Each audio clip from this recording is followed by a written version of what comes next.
күштілік пен тапқырлық. Бірде шаруа орман аралап жүреді. Кенеттен оның қарсы алдынан қасқыр шығады. Шаруаны көріп, «Ал, өлуге әзірлене бер, мен қазір сені жеймін», дейді қасқыр. «Мен саған не істедім?» деп сұрайды шаруа. «Не үшін мені жегің келіп тұр? Не үшін екенін білмей тұрсың ба?» «Жоқ, білмеймін. Құдай үшін айтшы.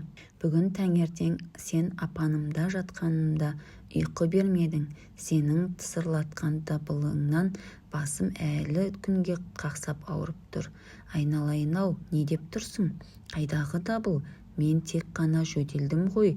Қалай десең олай де, бәрібір мен сені қазір жеймін. О не дегенің? Кім күшті болса, сол әрқашан әділ болады», дейді шаруа.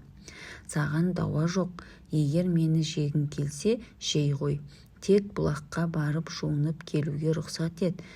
Үсті басым шаң басып кірлеп кетті». «Жарайды, солай-ақ болсын. Бар, бұлаққа барып жуынып кел», деп қасқыр рұқсат береді. Сөйтіп қасқыр анадай жерге барып шоқшиып отырады. Ал шаруа бұлаққа барып бейне бір жуынып жатқандай өңкиеді.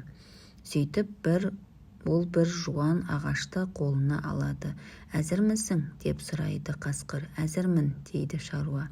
Шаруа қасқырға жақындау келіп, құйрығынан сол қолымен шап беріп ұстайды да оң қолындағы таяқпен қасқырды тұмсықтан соғады. «Сен күшті болсаң, мен ақылдымын. Сен азулы болсаң, мен тапқырмын». Сөйтіп ол қасқырдың жон терісінің жүнін сыдырлатып түскенше соққылайды. Қасқыр бұлқына құйрығын жұлдырып қашып кетеді.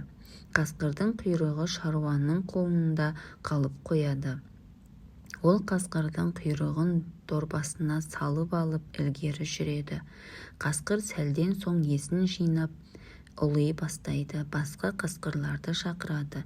«Ей қасқырлар, жылдам жетіңдер», деп ұлиды ол. Оның ұлығанынан көп қасқырлар жиналады. Тіпті олардың есебіне жетіп болар емес. Құйрықсыз қасқыр оларға бастан кешкен жайын баяндап береді. Қасқырлар ұлып шаруаның жүрген ізімен қуа жөнеледі. Шаруа қасқырлардың ұлыған даусын естіп, олардың өзін қуып келе жатқанын түсінеді. Ол жалма-жан бір биік теректің басына шығып алып, жуан бұтақтың үстіне отырады. Жерге қарайды. Қасқырлар келіп теректі қоршап алады. Тістерін ақситып, шаруадан көздерін алдырмайды. Өзара сөйлесіп, қайткенде оны ағаштан түсіру керек деседі. «Керегі керек қой, бірақ қалай түсіресің?» Қасқырлар не істеу керектігі жайлы ұзақ ойланды. Ақыр соңында ең кәрі қасқыр, ең алдымен бір қасқыр теректің түбіне жақын тұрсын. Оның үстіне екінші қасқыр, оның үстіне үшінші қасқыр, оның үстіне төртінші, оның үстіне бесінші. Бір сөзбен айтқанда, адам отырған бұтаққа жеткенше қасқырлар осылай бірінің үстіне бірі шыға берсін. Сонда ғана адамды жерге түсіреміз дейді. Бұл ақыл барлық қасқырға, әсіресе құйрығы шолақ қасқырға өте ұнайды. Сол-ақ екен, ол теректің түбіне өзі тұра қалып, басқаларын өзінің арқасына шығуға шақырды. Сорлыны қолға түсіріп, сорын сопақ астаудай қылайық. Сөйтіп қасқырлар бірінің үстіне бірі шығып, жоғары өрлей берді.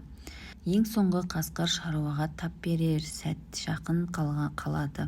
Шаруа жағдайдың қиындап бара жатқанын байқайды, бірақ адырап саспайды. Дорбасындағы қасқырдың құйрығын алады да жерге лақтырады. «Ей шолақ, міне сенің құйрығың, ала ғой, мүмкін қайтадан жалғап аларсың», дейді. Қасқыр қуанып құйрығын бас салады. сол кезде қасқырлар жерге бірінен соң бірі топырлап құлап түседі, мойындары үзіліп кете жаздайды. Ызаланып қасқырлар шолақ қасқырды қуа жөнеледі. Өйткені осының бәрі соның кесірінен болды ғой. Ал шаруа теректен түсіп аман-есен үйіне оралды.